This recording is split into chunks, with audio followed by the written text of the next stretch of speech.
जय जगन्नाथ। प्रिय दर्शक बंधु, एई संसार रे एपरि किछि अछि जहाकू केबे अशुद्ध बोली कुहा जाए नाही।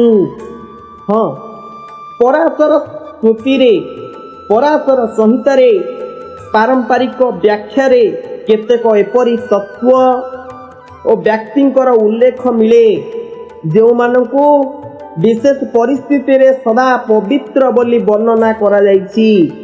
आजिर ही भिडियो रे आमे सही पारंपरिक शास्त्रीय धारणा को सरल भाषा रे बुझिबा को चेष्टा करिबा। सूर्य किरण काहींकि पवित्र बोली कुहा जाइछि, अग्नि और पवनर महत्व कौन रहिछि, काहींकि निष्पाप शिशु और सन्यासी कर्तव्यरत व्यक्ति विषय अलगा अलगा दृष्टिभंगी रही। ए सबू प्रश्नर उत्तर जानिबा पाई भिडियोटी को शेष पर्यंत देखंतु। मने रखंतु, एही उपस्थापना पराशर स्मृतिर पारंपरिक व्याख्या उपर आधारित।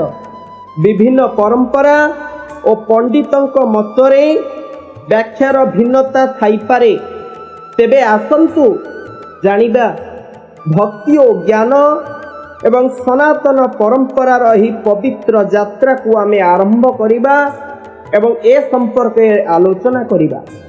जदि ए वीडियो आपन को भल लागु थाई तेबे ए चैनल को सब्सक्राइब करंतु, ए वीडियो को लाइक शेयर और सब्सक्राइब करंतु। समस्त परिवार रे और बंधु मानक सह शेयर करंतु। चलंतु डेरी न करी आरंभ करिबा पराशर संहिता रे देथिबा एही उपाख्यान को। पराशर श्रुति अनुसार क्यों माने केबे अशुद्ध हुअंती नाही काहींकि। हाँ दर्शक बंधु, पराशर शास्त्र रे एपरि भाबरे भी लिखा जाइछि, पराशर श्रुति रे एपरि भाबरे लिखा जाइछि। आसंतु से संपर्क रे जानिबा। सनातन धर्मर अनेक श्रुति ग्रंथ मध्यरु पराशर श्रुतिर एक विशेष स्थान रही। एही ग्रंथ रे कुहा जाइछि जे केतेक व्यक्ति प्रकृतिर केतेक तत्व एवं केतेक विशेष परिस्थिति सदा पवित्र बोली ग्रहण करा जाए। प्रथमे आसंतु जानिबा प्रकृति पवित्र तत्व संपर्क रे। पवित्र तत्व प्रकृतिर कौन रही? यह सूर्य किरण, यह अग्नि, यह पवन, यह छाया, आकाशरू पड़ुथिबा जलबिंदु, ए सबु होउची प्रकृतिर पवित्र तत्व सदा शुद्ध बोली वर्णना करा जाइछि। प्रथम रे आलोचना करिबा प्रकृतिर पवित्र तत्व संपर्क रे। पवित्र तत्व प्रकृतिर कौन रही? सूर्य किरण, अग्नि, पवन, छाया, आकाशरू पड़ुथिबा जलबिंदु। ए ग्रंथरु कुहा जाइछि एगुड़िक शुद्ध बोली वर्णना करा जाइछि। एगुड़िक कौनसी अशुद्ध स्थान को स्पर्श कले मध्य निज पवित्रता हरांती नाही, कारण एगुड़िक हेउचंती प्रकृतिर पवित्र तत्व। द्वितीय पर्यायर आसन जानिबा शिशु से अशौच थिले मध्य पवित्रता किपरि? जदि छोट पिलाटी अशौच रही से किपरि पवित्रता मना जाए, जहाँ पराशर संहिता रे उल्लेख करा जाइछि। निष्कपट अबध शिशु मानकु साधारण अशौच नियमरु मुक्त बोली कुहा जाइछि। यह पराशर संहिता रे उल्लेख करा जाइछि, आमे कहूनाउ यह पराशर संहिता रे उल्लेख करा जाइछि। तृतीय पर्यायर आसंतु जानिबा सन्यासी और जति मानक संपर्क करे। सन्यासी बा संसार त्यागी जे आध्यात्मिक मार्ग को आपणैछंती सेमानंक पाखरे अशौचता न थाए। सेमाने संसार त्याग करी ईश्वर साधना रे निमग्न थिबारु जागतिक अशौचर प्रभावरु सेमाने दूरेई रहंती, तेणु सेमानंकु पवित्र बोली मना जाए। मने रखंतु दर्शक बंधु, सन्यासी और जति मानंकु एवं शिशु मानंकु ଏବଂ ପ୍ରକୃତିର ତତ୍ତ୍ୱ ଗୁଡ଼ିକୁ ଏଗୁଡ଼ିକ ହେଉଛନ୍ତି ପବିତ୍ର। ଚତୁର୍ଥ ପର୍ଯ୍ୟାୟରେ ଆସନ୍ତୁ ଜାଣିବା ରାଜା, ଶାସକ ଓ ଦେଶ ରକ୍ଷାରେ ନିୟୋଜିତ ସୈନ୍ୟମାନଙ୍କର ସମ୍ପର୍କରେ। ଏମାନେ ଅଶୌଚ ଥିଲେ ମଧ୍ୟ କିପରି ପବିତ୍ର ବନାଯାଏ, ଯାହା ପରାଶର ସଂହିତାରେ ଉଲ୍ଲେଖ କରାଯାଇଛି। ହଁ ଦର୍ଶକ ବନ୍ଧୁ, କର୍ତ୍ତବ୍ୟ ପାଳନ ସମୟରେ ସେ ରାଜା ହୁଅନ୍ତୁ କି ଶାସକ ହୁଅନ୍ତୁ କି ଦେଶ ରକ୍ଷା ନିମନ୍ତେ ନିୟୋଜିତ ସୈନିକ ମାନେ ହୁଅନ୍ତୁ, ଯେତେବେଳେ କର୍ତ୍ତବ୍ୟ ପରାୟଣ ହୁଅନ୍ତି, ସେ କର୍ତ୍ତବ୍ୟ ସମୟରେ ଅଶୌଚରେ ବାଧିତ ହୁଅନ୍ତି ନାହିଁ। କାରଣ ପ୍ରଜାର ସୁରକ୍ଷା ଓ ସେବା ସର୍ବୋପରି ବୋଲି ଧରାଯାଇଛି। ଏହା ପରାଶର ସଂହିତାରେ ସମ୍ପୂର୍ଣ୍ଣ ଭାବେ ଉଲ୍ଲେଖ କରାଯାଇଛି। ପଞ୍ଚମ ପର୍ଯ୍ୟାୟରେ ଆସନ୍ତୁ ଜାଣିବା ଶିଳ୍ପୀ, କାରିଗର ଓ ଶ୍ରମିକ ମାନଙ୍କର ଅଶୌଚ ଥିଲେ ମଧ୍ୟ ସେମାନେ କିପରି ପବିତ୍ର। ପଞ୍ଚମ ପର୍ଯ୍ୟାୟରେ ଆସନ୍ତୁ ଜାଣିବା ନିଜ ବୃତ୍ତିରେ ନିୟୋଜିତ ଶିଳ୍ପୀ, କାରିଗର ଓ ଶ୍ରମିକ କାର୍ଯ୍ୟରତ ହାତକୁ ସବୁବେଳେ ଶୁଦ୍ଧ ବୋଲି ମାନ୍ୟତା ଦିଆଯାଇଛି। ନିଜ ବୃତ୍ତିରେ ନିୟୋଜିତ ଶିଳ୍ପୀ, ଯେଉଁ ଶିଳ୍ପୀ ନିଜ ବୃତ୍ତିଗତ କର୍ମ କରୁଛନ୍ତି, କାରିଗର ଓ ଶ୍ରମିକଙ୍କ କାର୍ଯ୍ୟରତ ହାତକୁ, ନିଜର ହାତକୁ, ତାଙ୍କର ହାତକୁ ସବୁବେଳେ ଶୁଦ୍ଧ ବୋଲି ପରାଶର ସଂହିତାରେ ମାନ୍ୟତା ଦିଆଯାଇଛି। ଷଷ୍ଠ ପର୍ଯ୍ୟାୟରେ ଆସନ୍ତୁ ଜାଣିବା ଆଉ କିଏ ରହିଛନ୍ତି? ଗାଈ। ଆଉ କିଏ ରହିଛନ୍ତି? ମାଛି। ଷଷ୍ଠ ପର୍ଯ୍ୟାୟରେ ଆସନ୍ତୁ ଜାଣିବା ଗାଈ ଓ ମାଛି ସମ୍ପର୍କ। ଠିକ ଅଛି।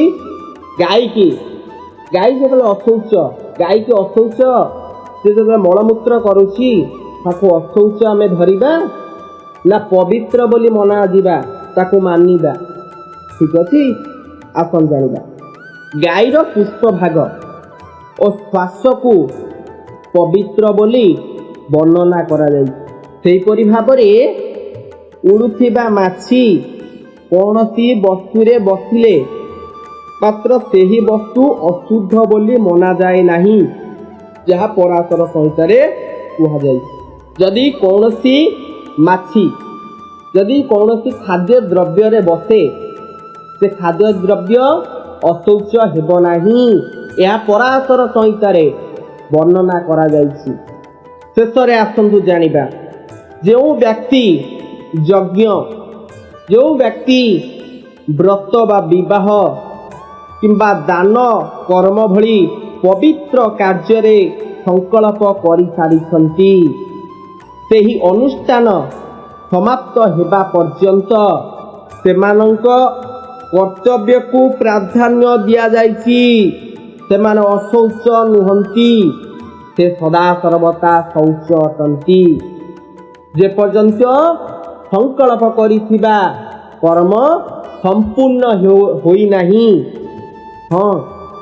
ହଁ ଦର୍ଶକ ବନ୍ଧୁ, ଯେଉଁ ବ୍ୟକ୍ତି ଯଜ୍ଞ, ବ୍ରତ, ବିବାହ କିମ୍ବା ଦାନ ଭଳି ପବିତ୍ର କାର୍ଯ୍ୟର ସଂକଳ୍ପ ଗ୍ରହଣ କରିସାରିଛନ୍ତି, ସେହି ଅନୁଷ୍ଠାନ ସମାପ୍ତ ହେବା ପର୍ଯ୍ୟନ୍ତ ବା ସେ ଯେଉଁ କାର୍ଯ୍ୟ ଯେଉଁ ସଂକଳ୍ପ କରିଛନ୍ତି, କାର୍ଯ୍ୟଟି ସମ୍ପନ୍ନ ହେବା ପର୍ଯ୍ୟନ୍ତ ସେମାନଙ୍କ କର୍ତ୍ତବ୍ୟକୁ ପ୍ରାଧାନ୍ୟ ଦିଆଯାଇଛି। ଏଥିପାଇଁ ସେ ଅଶୌଚ ଥିଲେ ମଧ୍ୟ ତାଙ୍କ ପରିବାରରେ ଛୁତିକିଆ ବା ମୃତ୍ତିକିଆ ଭଲ ମନ୍ଦ ଅଶୌଚ ତାଙ୍କ ପରିବାର କୁଟୁମ୍ବରେ ହେଲେ ମଧ୍ୟ ସେମାନେ ଶୌଚ ତାଙ୍କ କର୍ମକୁ ବା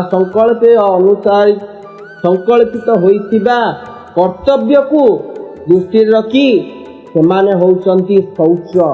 ଯେପର୍ଯ୍ୟନ୍ତ ସଂକଳ୍ପିତ କରିଥିବା କର୍ମକୁ ସମ୍ପୂର୍ଣ୍ଣ ନ କରିଛନ୍ତି, ସେ ପର୍ଯ୍ୟନ୍ତ ସେମାନେ ହେଉଛନ୍ତି ଶୌଚ। ଏହା ପରାଶର ସଂହିତାରେ ଉଲ୍ଲେଖ କରାଯାଇଛି। ଏହି ଶିକ୍ଷା, ଏ ଯେଉଁ ସମସ୍ତ ଶିକ୍ଷା ଆଚ୍ଛା, ଏ ଯେଉଁ ସମସ୍ତ ଶିକ୍ଷା, ଏହି ସମସ୍ତ ଶିକ୍ଷା ଆମକୁ ବୁଝାଏ ଯେ ସନାତନ ଧର୍ମରେ ପ୍ରକୃତି, ନିଷ୍କାମ କର୍ତ୍ତବ୍ୟ ଏବଂ ଆଧ୍ୟାତ୍ମିକ ସାଧନାକୁ ସର୍ବୋଚ୍ଚ ସମ୍ମାନ ଦିଆଯାଉଛି। ଆମ ଯେଉଁ ସନାତନ ଧର୍ମ ରହିଛି, ସମସ୍ତ ଧର୍ମ ମଧ୍ୟରେ ଆମ ସନାତନ ଧର୍ମ ହେଉଛି ମହାନ। ଏହି ସନାତନ ଧର୍ମ ଆମକୁ ଶିକ୍ଷା ଦେଉଛି, ଏହିପରି ଭାବରେ ଆମକୁ ବୁଝାଉଛି କି ପ୍ରକୃତି, ନିଷ୍କାମ କର୍ତ୍ତବ୍ୟ ଏବଂ ଆଧ୍ୟାତ୍ମିକ ସାଧନାକୁ ସର୍ବୋଚ୍ଚ ସମ୍ମାନ ଦିଆଯାଉଛି ଆମ ସନାତନ ଧର୍ମ।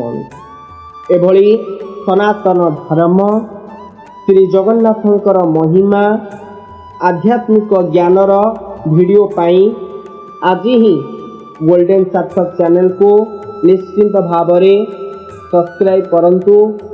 ଆଉ ଏ ସମ୍ବନ୍ଧୀୟ ବିଷୟବସ୍ତୁ ଯଦି ଆପଣଙ୍କ ପରିବାର କେହି ଜାଣିନଥାନ୍ତି ସେମାନଙ୍କ ପାଖକୁ ସେୟାର କରନ୍ତୁ ଏବଂ ଆଗାମୀ ସୂଚନା ପାଇଁ ଏହିପରି ଆଗାମୀ ଅଧ୍ୟାୟରେ ଆଧ୍ୟାତ୍ମିକ ଭରା ଭିଡ଼ିଓକୁ ଶୁଣିବା ପାଇଁ, ଜାଣିବା ପାଇଁ ଆମର ଏହି ଚ୍ୟାନେଲକୁ ଆଜି ହିଁ ସବସ୍କ୍ରାଇବ୍ କରନ୍ତୁ। ଆଜି ପାଇଁ ରହୁଛି, ଧନ୍ୟବାଦ। ଜୟ ଜଗନ୍ନାଥ। ଭକ୍ତିର ସୁର, ସଂସ୍କୃତିର ଗନ୍ଧ, ଆସନ୍ତୁ ଯୋଡ଼ି ହେବା ମହାପ୍ରଭୁଙ୍କ ପଥରେ। ଗୋଲ୍ଡେନ୍ ସାର୍ଥକ ଏକ ଆଧ୍ୟାତ୍ମିକ ୟୁଟ୍ୟୁବ୍ ଚ୍ୟାନେଲ, ଯେଉଁଠି ଶ୍ରୀ ଜଗନ୍ନାଥଙ୍କ ମହିମା, ଓଡ଼ିଆ ସଂସ୍କୃତି, ପରମ୍ପରା, ଯେଉଁଠି ଭକ୍ତମାନଙ୍କ ମୁଖରୁ ଶୁଣନ୍ତୁ ମହାପ୍ରଭୁଙ୍କ ଅଲୌକିକ ଅନୁଭୂତିର କଥା। ଗୋଲ୍ଡେନ୍ ସାର୍ଥକ, ଭକ୍ତିର ଆଲୋକ, ଜଗନ୍ନାଥ ପ୍ରେମର ଅମୃତଧାର, ଭକ୍ତିମୟ କାହାଣୀ, ପ୍ରଭୁଙ୍କ ଅସୀମ କୃପାର ବାଣୀ।